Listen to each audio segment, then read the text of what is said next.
अस्सलाम वालेकुम, मैं हूं जावेद फ़ारूकी और आप देख रहे हैं मेरा यूट्यूब चैनल। नाज़रीन, नून लीग की सियासत के ऊपर इस वक्त काफ़ी बातें हो रही हैं और मेरा ये ख्याल था और मैं ये चाहता था कि आज मैं भी इसी हवाले से बात करूं कि मुस्लिम लीग नून जो है उसकी जो पॉलिसी है, उसका जो लबो लहजा है वहाँ पर वो इस एकदम से इतना तेज़ हो गया है, इतना तल्ख़ हो गया है। इसकी क्या वजूहात हैं आखिर, और मुस्लिम लीग नून आइंदा क्या करेगी, और इसमें नवाज़ शरीफ वो अपने कौन से कार्ड्स हैं जो उन्होंने अपने सीने से लगाए हुए हैं और अब वो एक एक करके उनको ओपन कर रहे हैं और वो खेलेंगे वो कार्ड्स। ये सारी जो कुछ बातें हैं, कुछ तफसीलात हैं, ये आज की व्लॉग में मैं आपके साथ शेयर करूंगा। और इससे पहले आपसे गुजारिश है कि आप मेरा यूट्यूब चैनल, जिन दोस्तों ने अभी तक सब्सक्राइब नहीं किया वो ये करें और ये वीडियोस के ऊपर अपने कमेंट्स भी दें और अपना तबसरा दें, फीडबैक दें अपना। तो मामला ये है कि मुस्लिम लीग नून की तरफ से एकदम से जो एक तेज़ी आई और एक बड़ी सख्त किस्म की पॉलिसी एक बार फिर उभर के आई, और वो पॉलिसी वही जो नवाज़ शरीफ शुरू दिन से लेकर चल रहे हैं। और नवाज़ शरीफ की पॉलिसी क्या है वो अब कोई ढकी छुपी है नहीं, उस पर कुछ कहने की ऐसी बात नहीं है जिसमें हम ये कहें कि बहुत मेहनत करने की ज़रूरत है वो चीज़ सामने लाने की, कि वो एंटी एस्टेब्लिशमेंट पॉलिसी है। वो फ़ौज को टारगेट कर रहे हैं, फ़ौज के ऊपर स्ट्राइक करते हैं और उसके अंदर वो बाज़-औक़ात उसमें कभी कभी वो नरमी आई, कम हुई, नीचे गई पॉलिसी, आवाज़ नीचे हुई, लेकिन उसके बाद फिर वो दोबारा से उभर के आते हैं और आकर दोबारा स्ट्राइक करते हैं, एस्टेब्लिशमेंट के ऊपर स्ट्राइक करते हैं। मैंने बहुत कम देखा कि वो कभी कोई इमरान खान को टारगेट कर रहे हों। हाँ, अलबत्ता उन्होंने इमरान खान को टारगेट करने का ज़िम्मा अपने भाई के दिया हुआ है और इस तरह से उन्होंने एक बड़ी कमाल की पॉलिसी है। और मैं सीधे अल्फाज में ये कहूँ कि इस वक्त जो मुल्क के अंदर अगर सियासत हो रही है और उसमें कोई सियासत कर रहा है तो अब नवाज़ शरीफ कर रहे हैं और बड़े भरपूर अंदाज से कर रहे हैं। उनके दो टारगेट हैं, दो हदफ हैं उनके। एक पाकिस्तान की इस्टेब्लिशमेंट है जिसके साथ उनकी लड़ाई चल रही है पिछले 4-5 साल से, कि ये कहते हैं, इल्ज़ाम धरते हैं इस्टेब्लिशमेंट के ऊपर कि उन्होंने ही उन्हें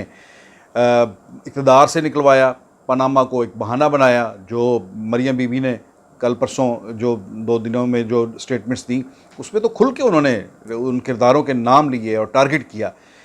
आम तौर पर देखा ही जाता है कि इस्टेब्लिशमेंट के ख़िलाफ़, और फिर सीधी सी बात है कि फ़ौजी शख्सियात जो हैं, जर्नैलों के ख़िलाफ़ इस टोन में इस तरह से बातें आमतौर पर होती नहीं थी। लेकिन ये मुस्लिम लीग नून एक नया ट्रेंड दे रही है पाकिस्तान की सियासत में, और ये एक बहुत गैर मामूली चीज़ है जिसको वो सामने लेकर आ रहे हैं। तो नवाज़ शरीफ ने अपनी सियासत को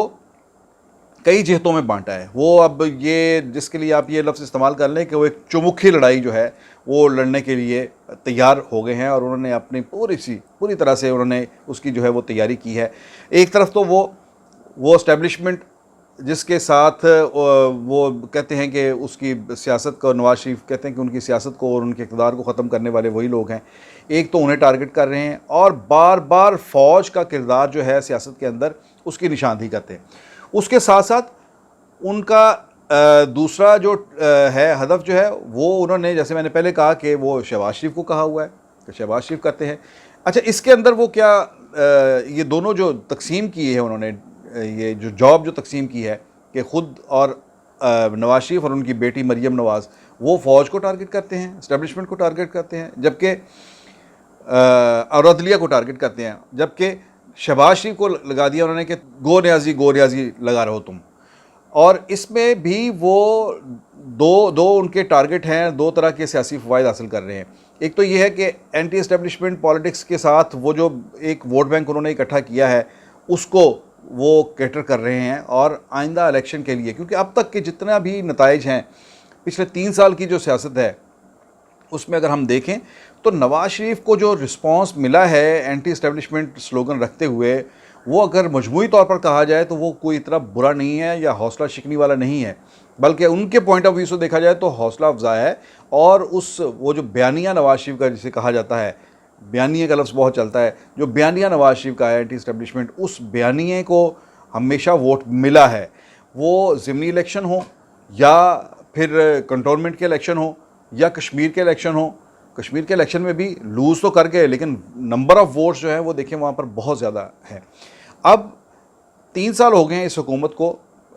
हुकूमत करते हुए, 3.25 साल हो गए हैं,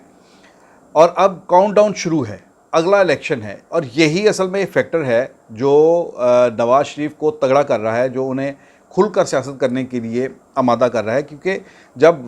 वक्त गुजरने लगता है, मुद्दत ख़त्म होने लगती है किसी भी हुकूमत की, तो उसके बाद फिर वो कवा जो हैं वो उतने मजबूत नहीं होते, असाब उतने मजबूत नहीं रह जाते, बल्कि उसके बाद फिर वो ख़ुद एक लूजिंग एंड पे आ जाते हैं, और उन्हें अपने आप को डिफेंड करने के लिए ज़्यादा मेहनत दरकार होती है। चाहे जाए कि वो जब नई नई हुकूमत आती है तो वो पूरी दवानाइयों में होती है, वो भरपूर अंदाज से अपनी सियासत करती है। लेकिन अब जो डिफेंसिव पोजीशन में है हुकूमत, तो इस मौके पर नवाज शरीफ जो हैं वो पूरे का पूरा प्रेशर जो है वो बढ़ा रहे हैं। अच्छा, एक जो मैंने ये कहा कि नवाज शरीफ ने चौमुखी लड़ाई शुरू की है, उसके अंदर उनके टारगेट्स क्या क्या है। एक तो ये है कि वो खुद एस्टेब्लिशमेंट को टारगेट करके वो आइंदा इलेक्शन के लिए अपना वोट बैंक है, जो वोट बैंक है उसको पक्का कर रहे हैं। और ये बड़ी दलेरी की बात है कि वो अपने इस एंटी इस्टेब्लिशमेंट बयानिए के ऊपर रहते हुए अगला इलेक्शन उसकी ग्राउंड्स बना रहे हैं। नंबर एक,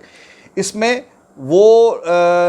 बार बार जब रुजू करते हैं अपने इस बयानिए की तरफ और अपनी पार्टी को दोबारा इस सियासत के ऊपर लेके आते हैं, जो कि दरमियान में शहबाज शरीफ मुफाहमत की बात करते हैं,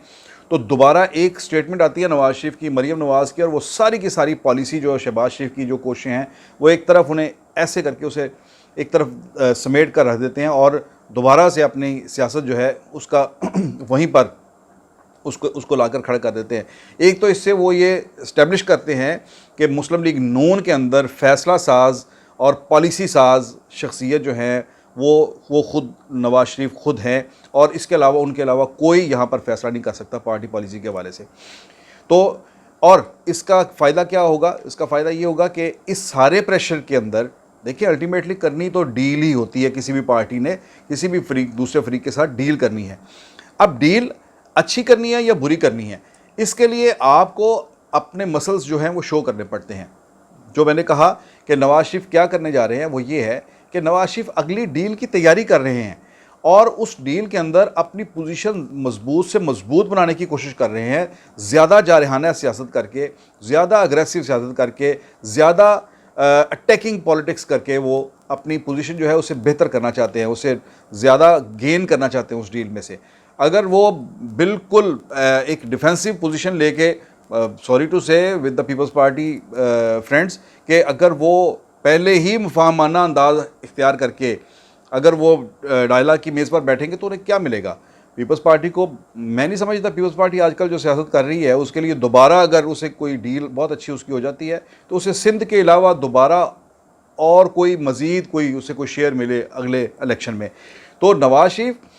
इसी चीज़ को सामने रखकर वो ऐसी एग्रेसिव पॉलिटिक्स कर रहे हैं जिसमें उनका अपर हैंड हो उस डील के अंदर। तो इसमें एक तो वो डील का जितना भी वो फैसला साजी है और फैसला कुन जो किरदार है और वो अपने हाथ में ले रहे हैं। सेकेंडली, शहबाज शरीफ को अगर ड्यूटी दी है कि वो गौर नियाज़ी गो और नियाज़ी को वज़ीर-ए-आज़म नियाज़ी को जो है उनको टारगेट करने का उन्हें ज़िम्मा दिया है, तो इससे और शहबाज शरीफ जितना मोहतात हैं फ़ौज के बारे में बात करने से, इससे वो मुस्लिम लीग नून के अंदर ये बात इस्टेब्लिश करने में कामयाब है अपने ही भाई के हवाले से कि ये जो शहबाज शरीफ है ये बहरहाल ये प्रो इस्टेब्लिशमेंट है, और नून लीग की जो एक ग्राउंड जो तैयार कर रहे हैं एंटी इस्टेब्लिशमेंट, उसके अंदर शहबाज शरीफ ऑटोमेटिकली मिसफिट नज़र आएंगे, और उसमें कभी भी वो हमेशा अपने भाई के दस्ते निगर रहेंगे सियासी तौर पर। तो इस तरह से उनका भी एक सियासी लिहाज से एक उनका एक जिसे कहते हैं कि एक ठिकाना एक अलग तैयार करना। तो सियासत में तो कहते हैं कि सियासत के सीने में दिल नहीं होता, तो इस तरह से वो अपने भाई की जो चांसेस जो बड़े ब्लू आइड इस्टेब्लिशमेंट के माने जाते हैं कि वो मुस्लिम लीग नून के अंदर एक मुतबादल एक क़यादत के तौर पर, नवाज शरीफ की मुतबादल क़यादत के तौर पर, तो वो उस मुतबादल क़यादत का भी साथ साथ बंदोबस्त कर रहे हैं।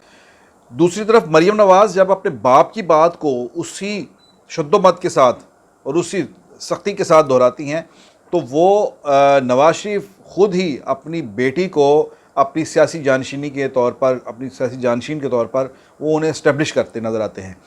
तो अब ये बात ये भी अब खुला के हो रही है कि नवाज़ शरीफ के जो सियासी जानशी हैं वो शहबाज शरीफ नहीं है। हाँ, अलबत्ता वो एक एडमिनिस्ट्रेटिव सा अरेंजमेंट जिसे आप कह सकते हैं वो तो शहबाज शरीफ हो सकते हैं, लेकिन सियासी जानशीन जो हैं वो मरीम नवाज़ हैं और वही नवाज़ शरीफ की सियासत को लेकर आगे बढ़ेंगे। और इस सारे के सारे खेल के अंदर नवाज़ शरीफ, जैसे मैंने ये कहा कि वो अपने कार्ड जो हैं अपने सीने के साथ लगा कर रखे हुए हैं,